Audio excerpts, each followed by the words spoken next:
Hello, am I audible? Am I audible? Am I audible? Am I audible?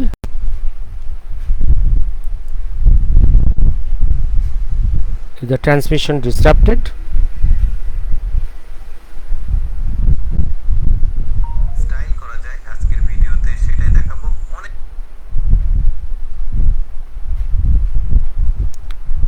Am I audible? Am I visible? Am I audible? Am I visible, Suranjan? Yes. Am I audible? Am I audible?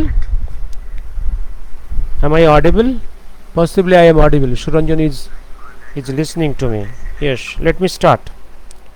আজকে শুরু করছি আজকে একটা নতুন set নিয়ে বসেছি।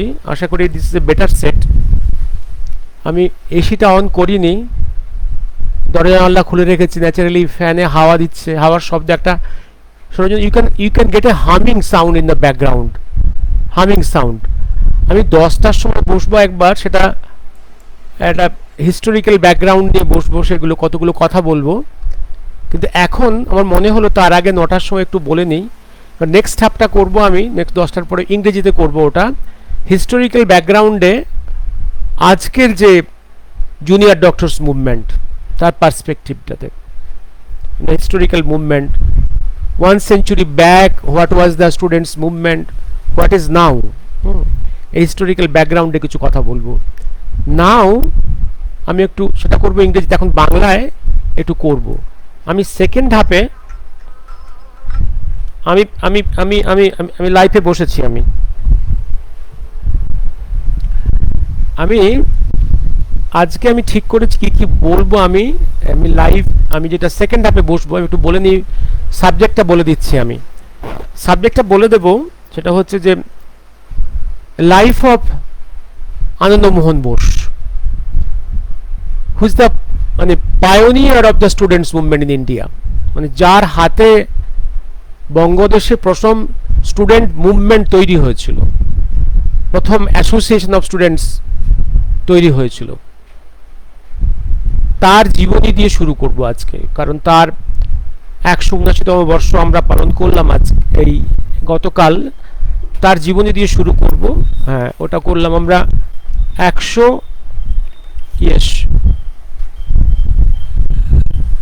Movement. হ্যাঁ, আমরা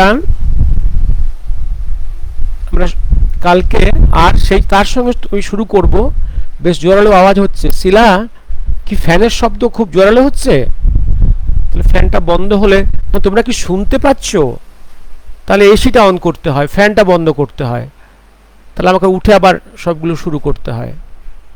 is it audible at least on the background of humming sound? আমি ঠিক আছে, নেক্সট হাফে যখন করবো ইংরেজিতে, আমি তখন দরজা জানালা বন্ধ করে এসি চালিয়ে আমি এই ফ্যানটা বন্ধ করব। নাও টলারেট মি। না, আপনার গলা, আমার গলা খুব বেশি মনে হচ্ছে। Not the humming sound. তাহলে কি করে রিডিউস করবো ওটা আমি? How to reduce it? I don't know. The new set, in the old set you are telling this was a low voice. Now in the new set you are telling this is a high voice. What can I do? I'm a stupid person on these mechanisms. Okay, now tolerate it. আর তারপরে আমি যেটা বলবো next হাফে, যে what is the history of the birth of Indian Association. Then বলবো what is the history of the birth of Congress. Whose mechanism? Is it the Indian mechanism or the British mechanism? তারপরে বলবো partition of Bengal, তার প্রেক্ষাপটে ভারতবর্ষের nationalist movement, এবং তার প্রেক্ষাপটে how the partition of Bengal is undone. সেই প্রেক্ষাপটে কিভাবে আবার ব্রিটিশ তৈরি করলো মুসলিম লীগ টু কাউন্টার ন্যাশনালিজম। এই যে অ্যাকশনস রিয়াকশনস, কোন অ্যাকশনসের প্রেক্ষাপটে তৈরি হয়েছিল ইন্ডিয়ান অ্যাসোসিয়েশন, কোন অ্যাকশনসের প্রেক্ষাপটে রিয়াকশন হিসেবে কংগ্রেস তৈরি হলো, কি জন্য পার্টিশন তৈরি হয়েছিল, কি জন্য আবার পার্টিশনটা আন্ডান হয়েছিল, কেন মুসলিম লীগ তৈরি হয়েছিল, এই যে ups and down dynamics of the Indian politics. আর আজকে আমি যে স্টুডেন্ট মুভমেন্ট যেটা হলো, যেটা মেডিকেল স্টুডেন্টস মুভমেন্ট হলো, তার ব্যাপ্তি, তার পসিবিলিটিস, এবং কোন কোন পসিবিলিটি কীভাবে ধ্বংস হয়ে গেল, কোন কোন পসিবিলিটি রয়ে গেল, এটা পড়াশোনা করবো। এটা আমার নেক্সট আমি 10টার পরে করব ইন ইংলিশ। নাও আমি এখন যেটা আলোচনা করছি সেটা হচ্ছে, আমি প্রথম আলোচনা করব যেটা হচ্ছে যে অন বাংলাদেশ।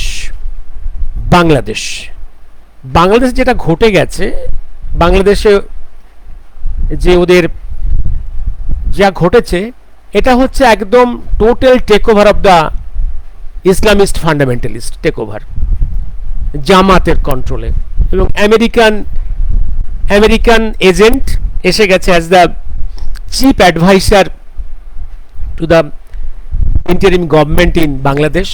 এটা আমেরিকান এজেন্ট। এবার এই American agent apparently so called secular educated লোক, বেসিক্যালি একই সঙ্গে জামাতের এজেন্ট আবার আমেরিকান এজেন্ট।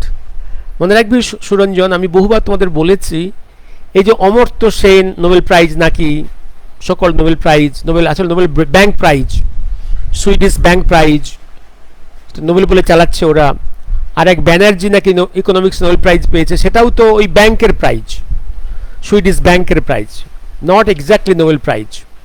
নোবেল কমিটি এটা অ্যাওয়ার্ড করে, বাট দুটো প্রাইজই নোবেল প্রাইজ নয়।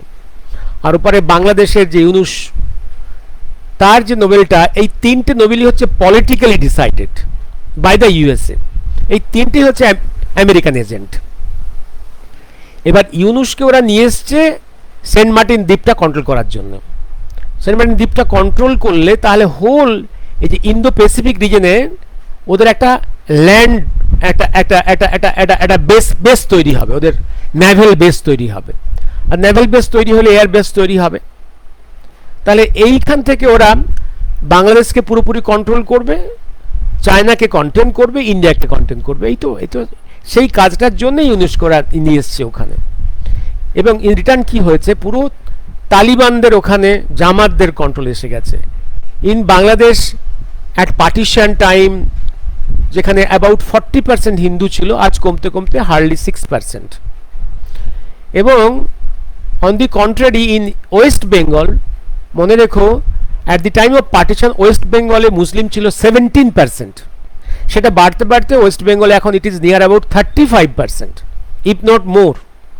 And half a dozen of the districts of Bengal is Muslim majority. In some districts it is about more than 80%, nearing 90%. এবং তালিবানদের control এসে গেছে in many areas, as if they are the mini Pakistan, যেখানে west Bengali হিন্দুরা পুজো আর্চা করতে পারে না, তারা খুন হয়ে যায়, মার খায়, তাদের মন্দির ধ্বংস হয়, তাদের দেবদেবীদের ধ্বংস হয়, তারা পুজো করতে পারে না। আর ওপার বাংলার অবস্থা আরও ভয়ঙ্কর। যে চাটগা এরিয়া ছিল মূলত হিন্দু, বুদ্ধিস্ট, খ্রিস্টান majority area at the time of partition, which are suppose to come to India. এত মিজোরামের পাশে, একদম বার্মা মিজোরামের পাশে ওখানে, this was a Muslim minority area, this was suppose to come to India. কিন্তু ওই যে মুসলিম নেহরু, ইসলামিস্ট নেহরু আর গান্ধীর জন্যে দ্যাট ওয়েন্ট টু পাকিস্তান। এই স্ট্র্যাটেজিক জায়গাটা আমাদের থাকলে নর্থ ইস্টের জন্য নেভাল বেসটা আমাদের খুব সুবিধে হতো, আমাদের খুব প্রবলেম হয়ে গেল।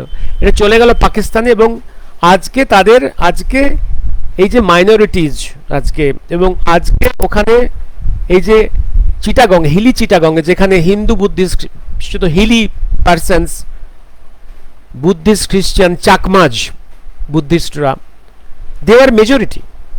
নাও দুদিক থেকে তারা আক্রান্ত হচ্ছে। একটা হচ্ছে from Myanmar side, Arakan side, the Rohingyas has entered in thousands in the there and total few lakhs. And plainland থেকে বাংলাদেশের সেখানে মুসলিম ইনফিল্ট্রেশন হয়েছে। Now they are sandwiched between this two sides, এবং তাদের বাড়িঘর আজকে পোড়ানো হচ্ছে, তাদের খুন করা হচ্ছে, তাদের এক্সিস্টেন্সিয়াল ক্রাইসিস দেখা দিচ্ছে। আর ঢাকা বা অন্য অন্য এরিয়াতে যেখানে যেখানে হিন্দু পাড়া আছে তারাও ইন ক্রাইসিস। এবং পিকুলিয়ারলি তুমি দেখবে এই যে এবার একটা জিনিস, এবার you see the behaviour of the political parties, secular political parties in West Bengal. West Bengal তো বাঙালি, তাহলে রিয়াকশান থাকা উচিত ছিল, সে রিয়াকশান নেই। কীরকম, আমি গতকাল টিভিতে একটা ডিসকাশন দেখছিলাম, এখানে এই অনুপ্রবেশ নিয়ে যখন কথা উঠল তখন একটা সময় দেখা গেল যে যখন তৃণমূলের স্পোক্সপারসন জিজ্ঞাসা করা হচ্ছে, এক সময় তো আপনাদের নেত্রী মমতা ব্যানার্জি পার্লামেন্টে চিৎকার করেছে, পেপার শুনেছে স্পিকারের মুখে, এই শাউটিং এগেনস্ট দ্য ইনফিল্ট্রেশন, তখন ওয়েস্ট বেঙ্গলে লেফট জামানা, সিপিএম জামানা। আজকে সেই মমতা ব্যানার্জি কেন, হোয়াই, খুব ভালো শোনা যাচ্ছে তাই বলছি, তাই কেন আজকে সে ইজ এনকারেজিং দিস ইনফিল্ট্রেশন? উত্তরটা শোনো সুরঞ্জন, শিলার উত্তরটা শোনো। উত্তরটা কি ছিল গতকালই, যে আমরা we are still now against infiltration, কিন্তু যারা এসে গেছে ওদেরকে আমরা আধার কার্ড প্যান কার্ড দিয়ে দেব। একদম ওপেন বক্তব্য হচ্ছে তৃণমূল নেতাদের, ওপেন স্পিচ, তাদেরকে আমরা আধার কার্ড প্যান কার্ড দিয়ে দেব এবং তাদেরকে আমরা এক্সপেল করা, তাদেরকে বের করে দেওয়া তার বিরুদ্ধে, তাদেরকে বহিষ্কারের বিরুদ্ধে। কি খেলা বুঝতে পেরেছ? আমরা অর্থাৎ এই যে বিরাট এরিয়া এখনো পোরাস, যেখানে ফেন্সিং নেই, সেখান দিয়ে হচ্ছে ইনফিল্ট্রেশন ইন মিলিয়ন্স। আমি বহুবার বলেছি এ নিয়ে, ভারতবর্ষে 71-এর পর থেকে ইনফিল্ট্রেশন একদম হিসেব, পার্লামেন্ট ডিসকাশনেই তখনই ছিল প্রায়, আজ থেকে 90-এ, মিড 90-এ যখন কেন্দ্রে যখন স্বরাষ্ট্রমন্ত্রী আমাদের সিপিআই যখন ইন্দ্রজিৎ গুপ্ত যখন কেন্দ্রে, তার সময় তার বিবৃতি মিড 90-এ, সে সময় অ্যাবাউট তার বিবৃতি 17 মিলিয়ন, 1,70,00,000।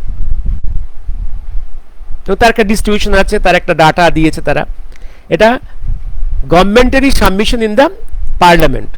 তার উপরে আরও কেটে গেছে, এত বছর আরও ইনফিল্ট্রেশন হয়েছে। টোটাল ইনফিল্ট্রেশন একটা হিসেব হচ্ছে, একটা দিল্লি কোর্টের একটা কেসের তার যেখানে হিসেব, সেখানে তারা আজ থেকে 20 বছর আগে কমপ্লেন করেছিল দিল্লি কোর্টে যে টোটাল ইনফিল্ট্রেশন ওপার বাংলা থেকে ভারতের বিভিন্ন অ্যাঙ্গেলে নিয়ার অ্যাবাউট 25 to 30 মিলিয়ন, সেই 20 বছর আগে। তখন জ্যোতি বসু সরকার একটা এফিডেভিট সাবমিট করে বলেছিল, না স্যার এত নয়, অনলি 20 মিলিয়ন। তার উপরে এত বছর কেটে গেছে, অর্থাৎ ভূপেশ গুপ্তর না, ভূপেশ গুপ্ত নিজে, ভূপেশ গুপ্ত, ইন্দ্রজিৎ গুপ্ত ওয়াজ দ্য হোম মিনিস্টার। তখন ওই একটা কম্বাইন্ড অপোজিশনের তখন ওই মিনিস্ট্রি চলছে। তখন প্রথমে যেমন দেবগৌড়, বুমাই, এরা সব প্রধানমন্ত্রী পরপর হচ্ছে, 2 বছরের মধ্যে 3টে প্রধানমন্ত্রী চেঞ্জ হয়েছিল। সেই সময় Bhupesh Gupta was the, Indrajit Gupta CPI, he was the home minister in Delhi. এইবার this is the articulation of Mamata Banerjee, অর্থাৎ হয়ে যাক ইনফিল্ট্রেশন, আমরা বর্ডারে ফেন্সিং করতে দেব না, আমরা সেন্টারকে, বিএসএফকে জায়গা দেব না ফেন্সিং করার, তাহলে অটোমেটিক্যালি আমার লোকগুলো আসবে এবং ঢুকে গেলেই তাদেরকে আমরা আধার কার্ড প্যান কার্ড দেবো, তারা আমার ভোট ব্যাংক হয়ে যাবে। আর এই ভোট ব্যাংক তো শুধু ভোট ব্যাংক নয়, এরা টেরোরিস্ট, এদের মাসেল পাওয়ার ইউজ করে প্রতি মুহূর্তে, এরা মাসেল পাওয়ার দিয়ে এরা হিন্দুদেরকে দাবায় রাখবে, এরা ভোট রিগিং করবে, রেপ করবে, খুনোখুনি করবে। আবার এখানে কোনো এফআইআর হয়ে গেলে ওরা পালিয়ে গিয়ে ওপার বাংলায় চলে, ওরা এপার বাংলা ওদের আধার কার্ড, ওদের আছে রেশন কার্ড, ওদিকেও রেশন কার্ড আছে, এদিকেও ভোটার কার্ড, ওদিকেও ভোটার কার্ড। এইটাকে পুরোপুরি মমতা ব্যানার্জি সমর্থন করছে। মমতার আগে সিপিএম তারা লক্ষ লক্ষ তারা লোককে ঢুকিয়েছিল, তাদেরকে ভোটার কার্ড দিয়েছিল, আধার কার্ড দিয়েছিল, তারা রেশন কার্ড দিয়েছিল। এবং এভাবে কি সিপিএম পরবর্তীকালে টিএমসিপি এই মেকানিজমে তাদের ভোট ব্যাংক বাড়িয়েছে এবং তারই মধ্যে লক্ষ লক্ষ টেরোরিস্টকে ঢুকিয়েছে। এরা সব ইসলামিস্ট। এটা এবার দেখো আরেকটা জিনিস মনে আছে, গত যখন অ্যান্টি সিএ আন্দোলনের সময়, তখন এই পশ্চিম বাংলা এবং ঝাড়খণ্ড, বিহারের কিছু কিছু জায়গাতে লুঙ্গি পরা লোকেরা ট্রেন পুড়িয়েছিল, ট্রেন পুড়িয়েছে, একাধিক ট্রেন পুড়িয়েছে, একাধিক ভস্মীভূত করেছে। বেঙ্গলের পুলিশ দাঁড়িয়ে থেকেছে, একটা গুলি চালায়নি। বিহারেও তাই হয়েছিল। এবার এই জামাতটা মনে রাখতে হবে, এই জামাতরা পুরোপুরি কন্ট্রোল নিয়েছে ইস্ট বেঙ্গলে, বাংলাদেশে। ওয়েস্ট বেঙ্গলের অ্যাডমিনিস্ট্রেশনে তারা ঢুকে পড়েছে in high post there, in high positions, এবং বাংলার একদম সমাজের বিভিন্ন লোক্যালিটিতে they have created mini Pakistans. এবং এখন দেখছো তোমরা ভারতবর্ষের বিভিন্ন জায়গাতে এই যে ট্রেন র্যাকের উপরে, ট্রেনের রেল ট্র্যাকের উপরে এই যে বোল্ট খুলে দিচ্ছে, রেল খুলে দিচ্ছে, এই যে বড় বড় রড রেখে দিচ্ছে, বড় বড় সিলিন্ডার রেখে দিচ্ছে, অ্যাক্সিডেন্ট করানো হচ্ছে। এটাই সম্পূর্ণ এই মেকানিজমের, anti India force, break India ফোর্সের সব মেকানিজম। মনে রাখতে হবে ঘুরিয়ে ফিরিয়ে এই anti India force, break India ফোর্সের মধ্যে টিএমসি। এবং আরও বলে রাখি, এই যে আরজিকর মেডিকেল কলেজের মাঝরাতে 14 তারিখ, 14ই আগস্টের মাঝরাতে এই যে হঠাৎ কয়েক হাজার লোক এসে এই যে ডক্টর অভয়ার যেখানে বডি পাওয়া গেল সেই বিল্ডিংয়ে 3 তলা পর্যন্ত গিয়ে এই যে হুলিগানিজম করে এলো, এটা একদম এই মেকানিজমটা হচ্ছে একদম জামাত কন্ট্রোলের। এবং আরজিকর মেডিকেল কলেজ ক্যাম্পাসে যে বায়ো ওয়েস্ট প্রোডাক্টসের এই যে ওপার বাংলায় চলে যাওয়া, আবার এখানে রিসাইকেল হওয়া, এই যে রিসাইকেল হচ্ছে ক্যাম্পাসের মধ্য থেকে, এখানে একটা বিশাল ওপার বাংলার যোগ, জামাতের যোগ আছে, জামাতের যোগ আছে। এইটা এটা এটা মনে করিয়ে দিলাম। এবার মুসলিম এবার জামাত যোগ আমি বললাম শিয়ের। এবার আসছি আমি আর একটা ঘটনায়। কিছুদিন আগে ঝাড়খণ্ড হাইকোর্টে একটা কেসের একটা রায় বেরিয়েছে। হাইকোর্ট একটা অর্ডার দিয়েছে। সে অর্ডারের বক্তব্য হচ্ছে, নাম্বার 1, ঝাড়খণ্ড হচ্ছে ট্রাইবাল মেজরিটি এরিয়া। কিছু কিছু ডিস্ট্রিক্টের ট্রাইবালদের সংখ্যা পার্সেন্টেজ কমে গেছে, ড্রাস্টিক্যালি কমে গেছে। সেখানে মুসলিমদের সংখ্যা, ইনফিল্ট্রেটেড মুসলিমদের সংখ্যা হু হু করে বেড়েছে। এইটা ডাটাটাকে তারা ডকুমেন্ট করেছে, করে বলেছে গভর্নমেন্টকে যে তোমরা এইগুলো দেখো, দেখে এই যে ইনফিল্ট্রেশন হয়েছে এটাকে ফিল্টার আউট করো, এই অর্ডার। সেটা নিয়ে কালকে একটা টিভির পর্দায় যখন ডিসকাশন হচ্ছে, তখন এই যে মুসলিমরা ইনফিল্ট্রেট করেছে এর এগেনস্টে একই সঙ্গে কংগ্রেস এবং টিএমসির দুই স্পোক্সপারসন চিৎকার করে উঠল। অর্থাৎ এই যে মিলিয়ন্স ইনফিল্ট্রেশন, তার যে মেজরিটি মুসলিমস, এটা বলা যাবে না, মুসলিম বলা যাবে না, দে আর সো সেন্সিটিভ। এবার আসছি আমি ট্রাইবাল এরিয়াতে। ট্রাইবালদের সংখ্যা হু করে কমছে, মুসলমানদের সংখ্যা বাড়ছে, তারা আসছে পুরোপুরি ইনফিল্ট্রেটেড, এবং রোহিঙ্গাদের সংখ্যা বাড়ছে। এদের মুসলমান বলা যাবে না, কি অবস্থা! এবং they are so allergic to the word Muslims, এটা বলা যাবে না। এবার আসছি আমি আজকে একটা, এই যে বন্যা আমাদের এই যে পাঁশকুড়া, ঝাড়গ্রাম, হ্যাঁ ঝাড়গ্রাম, জামবনি, চিল্কিগড়, ঘাটাল, এই চত্বরে যে বন্যা হয়েছে, এই বন্যাগুলোকে মমতা ব্যানার্জি গিয়ে নাটকীয়ভাবে এই হাঁটু পর্যন্ত কাপড় তুলে জলে নেমে শুটিং করে কি কি বিবৃতি দিয়েছেন? ম্যান মেড, ডিভিসি জলে নাকি এইসব এরিয়া বন্যা হয়ে গেছে। কেন্দ্র চক্রান্ত করে এই এরিয়াগুলোকে, তার ওয়েস্ট বেঙ্গলে জায়গাগুলোকে জলে ভাসিয়ে দিয়ে বন্যা করে তাকে বিব্রত করেছে, তাকে তার জনগণকে ক্ষতিগ্রস্ত করেছে। এটা কেন্দ্রের চক্রান্ত, এই তো বিবৃতি। নাম্বার 1 প্রশ্ন, শিলাবতী, কংসাবতীর জন্ম কোনখান থেকে? শিলাবতী, কংসাবতী বা ঝুলুং নদী, এই যে নদীগুলো এই অঞ্চলের, যেগুলোর জন্য এই অঞ্চলগুলোতে বন্যা হয়েছে, তাদের জলের সোর্স কোথায়? এদের কেউ কি ডিভিসি প্রজেক্টের সঙ্গে এনি কমিউনিকেশন? আর কংসাবতী ব্যারেজের জল নেমেছে, কংসাবতী ব্যারেজের জল কার কন্ট্রোলে? ব্যারেজ কার কন্ট্রোলে? ঝুলুং নদী কার কন্ট্রোলে? আর যে জল এসছে কিছুটা ঝাড়খণ্ড থেকে, ঝাড়খণ্ডের সেই ড্যামগুলো কি ডিভিসির কন্ট্রোলে, না ঝাড়খণ্ড গভর্নমেন্টের কন্ট্রোলে? আমি ঝাড়খণ্ডের ব্যাপারটা একটু পরে আসছি। এবার দেখুন দ্বিতীয় প্রশ্ন, এখনো পর্যন্ত ডিভিসির হেডকোয়ার্টার কোথায়? Where is the DVC headquarter? Is not in Calcutta? Is not in Calcutta? তাহলে ক্যালকাটায় তার হেডকোয়ার্টার, তোমার সেক্রেটারি যারা আছে ডিভিসিতে, যারা রিপ্রেজেন্টেটিভ তোমার স্টেট গভর্নমেন্টের, কারণ ডিভিসি প্রজেক্টে আছে ওয়েস্ট বেঙ্গলের রিপ্রেজেন্টেটিভ, ঝাড়খণ্ডের রিপ্রেজেন্টেটিভ অ্যান্ড কেন্দ্রের। তোমার কলকাতায় ডিভিসির হেডকোয়ার্টার, তোমার সেক্রেটারিরা খোঁজ রাখেনি? এবং জল ছাড়ার সময় তো তোমাদের কনসেন্ট ছিল, যে কনসেন্ট ছিল না সে রেকর্ডটা দেখাও, সে রেকর্ডটা দেখাও। আর জল যে ছাড়া হবে যখন ক্রাইসিসে, যখন ড্যাম কানায় কানায় পূর্ণ হয়ে গেছে, জল যে ছাড়া হবে আগে থেকে তোমাকে ওয়ার্নিং দেওয়া হয়েছে, গভর্নমেন্টকে বলা হয়েছে ওয়েস্ট বেঙ্গলকে, এবং যে কারণে তোমরা আগে থেকে এই পুরুলিয়া, মেদিনীপুর, ইস্ট ওয়েস্ট এই সব ডিস্ট্রিক্টে তোমরা সাউথ বেঙ্গলের অল ডিএমসকে তোমরা সার্কুলার দিয়েছো, নোটিশ দিয়েছো, ওয়ার্নিং দিয়েছো যে সাবধান জল ছাড়া হবে ডিভিসির। তাহলে তুমি না জানলে কি করে ওয়ার্নিং দিলে? তাহলে এখন তুমি যে কথাটা বলছো তুমি মিথ্যা কথা বলছো, দিবালোকে মিথ্যা কথা বলছো। তাহলে ডিভিসি থেকে এই মেসেজ না এলে তোমার ভবন থেকে কিভাবে ডিস্ট্রিক্টে ডিস্ট্রিক্টে এই নোটিশ গেল যে জল ছাড়া হবে, তোমরা সাবধান হও? কারণ ডিস্ট্রিক্টে ডিস্ট্রিক্টে ডিএমকে চিঠি তো আর ডিভিসি করেনি, তোমার সরকার করেছে। তুমি জানো না কেন? হয় তোমার সেক্রেটারি তোমাকে ইনফর্ম করেনি, অথবা তোমার সেক্রেটারি মিথ্যা কথা বলছে, বা তুমি মিথ্যা কথা বলছো।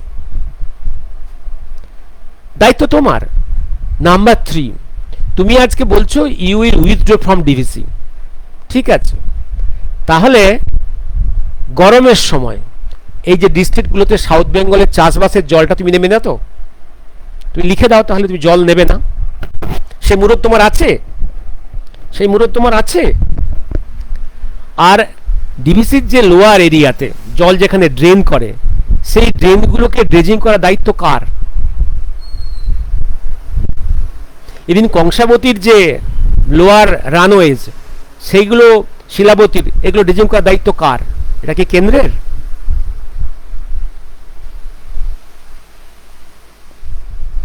এবার আসছি আমি শুধু একটা চিঠি পড়ে আজ থেমে যাব এই ব্যাপারে, তারপরে আমি 10টার সময় আসবো এই সাবজেক্টগুলো নিয়ে কথা বলতে। এবার একটা চিঠি আমি, কোথায় গেল, সরি,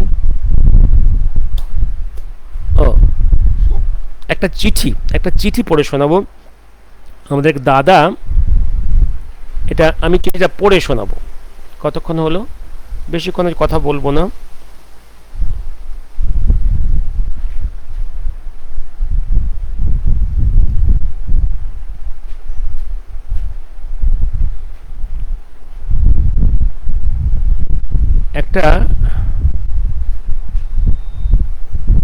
একটা চিঠি ড্রাফটিংটা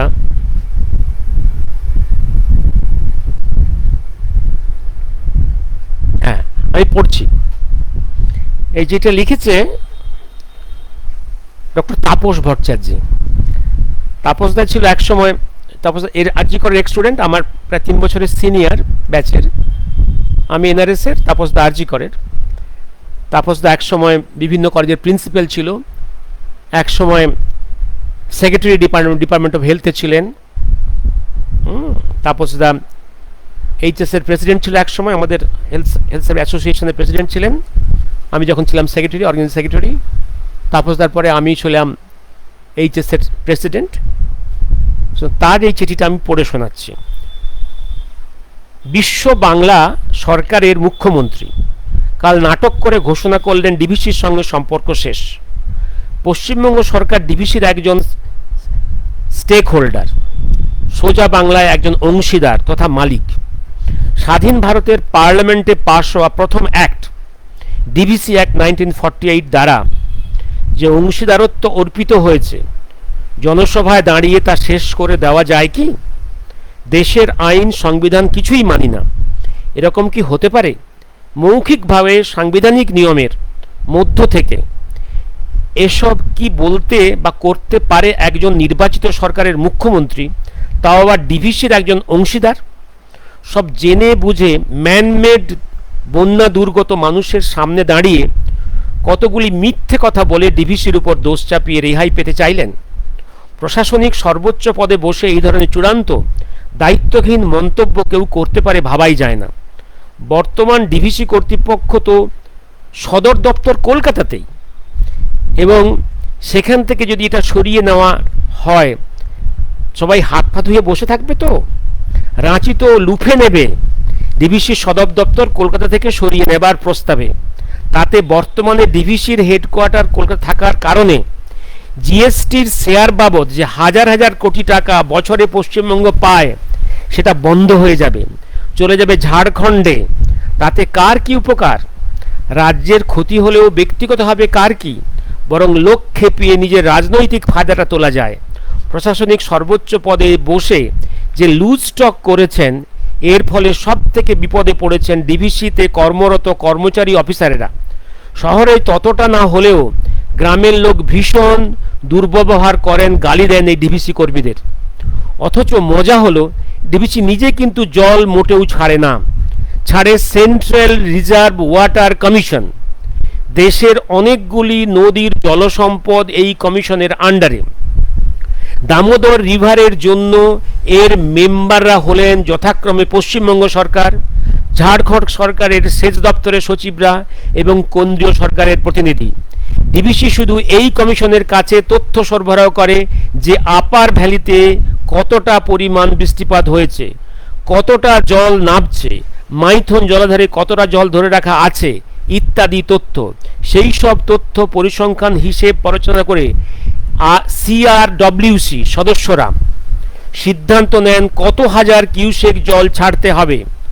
আর হ্যাঁ, সেই সিদ্ধান্তে সই করেন পশ্চিমবঙ্গ সরকারের প্রতিনিধিও, এবং সেটিরও প্রতিলিপি ফ্যাক্স ইমেল করে জানানো হয় বর্ধমান এবং সংশ্লিষ্ট জেলা শাসকদের দপ্তরে এবং কলকাতাতেও।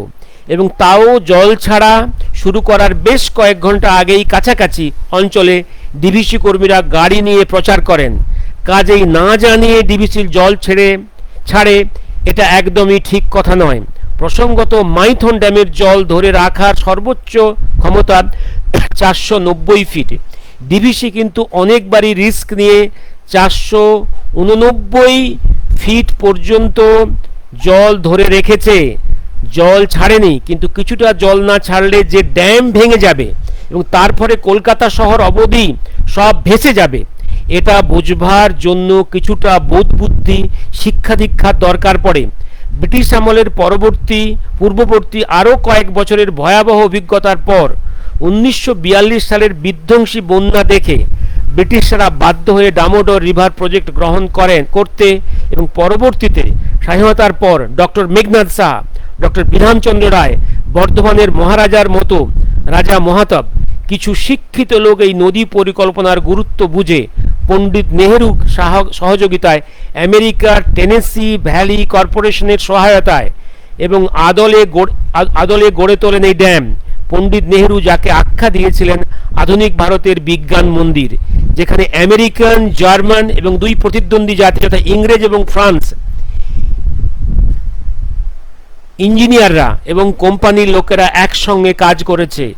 ডিভিসি একটি সার্বজনীন প্রতিষ্ঠান। ৭৫ বছরের উপর দেশ সেবায় নিয়োজিত। ডিভিসির দেশ সেবায় গৌরবময় সর্বজনবিদিত সরকার সাময়িক আসবে যাবে, ডিভিসি দেশের সেবা করে চলবে। পৃথিবীর বিখ্যাত বহু গুণীজন ডিভিসির সঙ্গে সম্পর্কিত ছিলেন। শুধুই ম্যানমেড বলে চিৎকার করে ডিভিসিকে ছোট করা যায় না।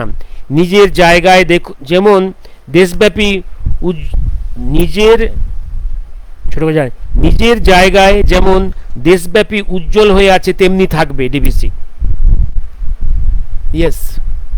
এবং আর একটা জিনিস বলে রাখি, কে বলতে পারে রাতের অন্ধকারে এই কংসাবতী শিলাবতী বাঁধ ভেঙে জল ঢুকিয়ে দেওয়া হয়েছে? কে বলতে পারে? কে বলতে পারে? যারা যারা একটা মেডিকেল কলেজের চেস্ট ডিপার্টমেন্ট থেকে ডক্টর অভয়ার ডেড বডিকে একদম হাইজ্যাক করে কিডন্যাপ করে বাপ-মার কনসেন্ট ছাড়া পুড়িয়ে দেয়, তারা তো অনেক কিছুই পারে, অনেক কিছুই পারে। যারা মেডিকেল কলেজ থেকে মেডিকেল কলেজগুলোকে একদম শয়তানদের আতুরঘর বানিয়ে দিয়েছে, হাজার হাজার কোটি টাকা ড্রাগস থেকে কাটমানি খাচ্ছে, খুব নোংরা মানের নিচু মানের মেডিসিন ঢোকাচ্ছে, হাজার কোটি টাকা চুরি করছে, যারা ডেড বডির অর্গানস চুরি করছে, কোটি কোটি টাকা ইনকাম করছে, যারা ট্রান্সফার পোস্টিংয়ের জন্য টাকা নেয়, মেডিকেল ডক্টরস ট্রান্সফার প্রমোশন পোস্টে টাকা নেয়, যারা ছেলেদের ভয় দেখায় টাকা দিলে পাশ করাবো না, যারা টাকার বিনিময়ে গোল্ড মেডেল দেয়, তারা ড্যাম ভাঙতেই পারে, তাদের পক্ষে অসম্ভব কিছু নয়। যার মাথায় আসতে পারে পায়ে প্লাস্টার জড়িয়ে নাটক করা আর বন্যার সময় হাঁটু পর্যন্ত কাপড় তুলে জলে দাঁড়িয়ে শুটিং করা, তাদের পক্ষে অনেক কিছুই সম্ভব, অনেক কিছুই সম্ভব। দিবালোকে মিথ্যা কথা বলা নাকি ডিভিসির জলে ঘাটাল পাঁশকুড়া। হ্যাঁ, আর একটা জিনিস বলে রাখি, ডিভিসির মোট প্রজেক্ট হচ্ছে 8+7, 8+7, 8+7। এর মধ্যে কতগুলো আছে হাইড্রাল প্রজেক্ট, কতগুলো থার্মেল প্রজেক্ট, কতগুলো হাইড্রো ইলেকট্রিক প্রজেক্ট। 8টা হচ্ছে ওয়েস্ট বেঙ্গলের, 7টা হচ্ছে ঝাড়খণ্ডের। আর এর ঝাড়খণ্ডের নিজস্ব কতগুলো ড্যাম আছে, তাদের কন্ট্রোল ঝাড়খণ্ডের নিজের। আর আমার এই ওয়েস্ট বেঙ্গলের সাউথ পার্টের যে ওয়েস্টার্ন পার্টে, যেখানে ঘাটাল পাঁশকুড়া ঝাড়খণ্ড ওয়েস্ট মিদনাপুর, এখানে ডিভিসির কোনো জল আসে না, এক পরমাণু জল আসে না। যেটা আসে ঝাড়খণ্ডের লোয়ার পার্ট থেকে, ওয়েস্ট পার্ট থেকে, আর আসে এই কংসাবতী শিলাবতীর এ থেকে, ক্যাচমেন্ট এরিয়া থেকে। এখানে ডিভিসির কোনো জল আসে না। দিবালোকে মিথ্যা কথা বলা ভাই, এটাও ক্যালি, এটাও ক্যালি, দিবালোকে মিথ্যা কথা বলা। শুভরাত্রি। আমি কটা বাজলো, 9:38। আমি ইয়েস শিলা ভূপেশ গুপ্তের ভাই, ইয়েস ভূপেশ গুপ্তের ভাই, এ হচ্ছে ইন্দ্রজিৎ গুপ্ত। হ্যাঁ, ইন্দ্রজিৎ গুপ্ত। ভূপেশ গুপ্ত ওয়াজ এ বোজম ফ্রেন্ড অফ ইন্দিরা গান্ধী। বা হ্যাঁ, লন্ডন অনেক খেলা, ভোটের সংখ্যা বাড়াতে, ভোটার স্ট্রিমিং ইজ ওকে, ওকে, খুব ভালো শোনা যাচ্ছে, ঠিক আছে, ওই জন্য ওকে। আপনার গলা আজ ক্লিয়ার, কিন্তু কি করে কমাবো, এটা কমাতে হবে, বেশ জোরালো আওয়াজ আছে। সুরঞ্জন হালদার, বেশ। হ্যাঁ, বইটা পড়েছো সুরঞ্জন? ডকুমেন্ট কেমন আছে? আর দ্য ডকুমেন্টস ওকে? শুভরাত্রি। আমি 10টায় আসছি, 10টায় বলবো আমি ওই কটা সাবজেক্টের উপরে আমি বলবো, ওটা একটু ইংরেজিতে ডিসকাস করবো। Students movement today, medical student movement today, হ্যাঁ, with an eye to the student movement, youth movement, century back, which was started by Anand Mohan Bose, was the first secretary of the Indian Association, which is the first all India political party, not Congress. I will tell you how Congress took over and how the political identity Indian Association was destroyed. I'll tell you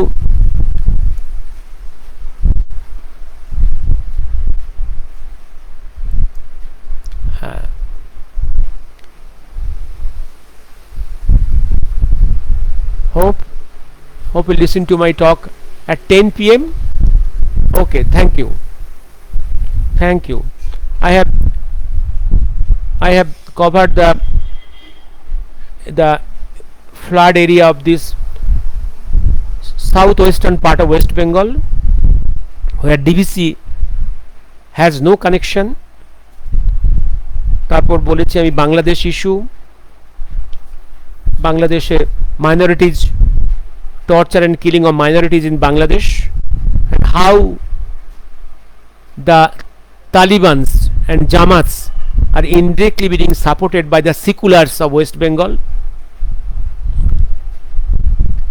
both Congress, CPM, TMC, all. বন্যা বলেছি, আর আমি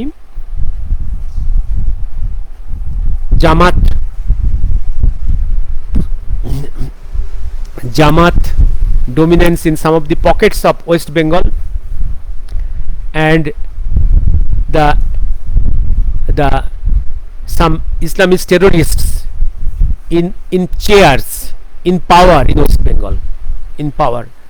Some of the areas of West Bengal has been converted to mini Pakistans, and in some areas Hindus are not being able to worship their gods openly. Their temples are being destroyed. Conversions of the Hindus, Buddhists and Christians to Islam, not only in East Bengal, Bangladesh, but also in here in West Bengal.